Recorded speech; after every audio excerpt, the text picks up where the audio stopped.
শিক্ষার্থী বন্ধুরা, আজকে আমরা ৪৭তম বিসিএস পরীক্ষায় আসা অসমতার একটি অঙ্ক করব। তো বন্ধুরা, ৪৭তম বিসিএস পরীক্ষার ২-৩ দিন আগেও আমরা এই ধরনের মডুলাসের অঙ্ক করেছি। তো দেখো,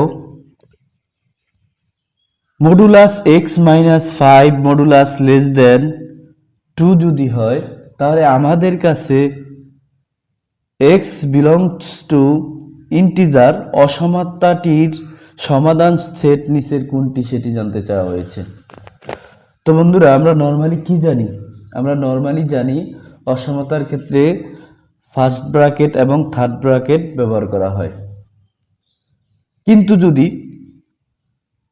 সমাধান সেট এবং সমীকরণ বোঝানো হয় সেক্ষেত্রে সেকেন্ড ব্র্যাকেট ব্যবহার করা হয়।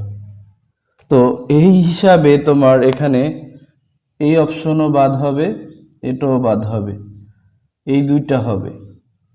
তো এখন আমরা এই দুইটার ভিতরে কোনটা সেটা জানার জন্যই আমরা অঙ্কটি করব। দেখো,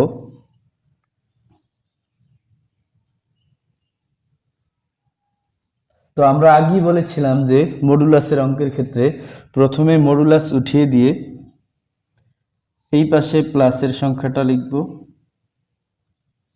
এবং এই পাশে মাইনাসের সংখ্যাটা লিখব। এখন দেখো, আমাদের মূল কাজ হচ্ছে কি? আমাদের মূল কাজ হচ্ছে এক্সকে ফ্রি করা। তো এখানে এক্স এর সাথে -5 আছে, আমরা যদি +5 করে দিই সবগুলোর সাথে, তাহলে 5 বাদ যাবে। দেখো,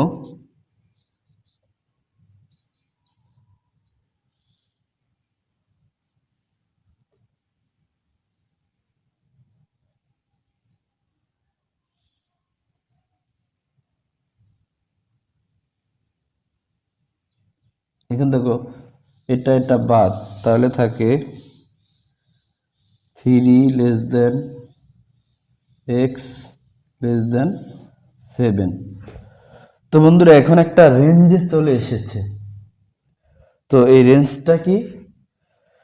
এটা হচ্ছে যে x এর মান 3 থেকে বড় এবং 7 থেকে ছোট হতে হবে। দেখো, এখানে x এর মান 3 থেকে বড় এবং 7 থেকে ছোট কোনটায় আছে? এটাই আছে না? 4, 5, 6। তাহলে অপশন এটাই উত্তর।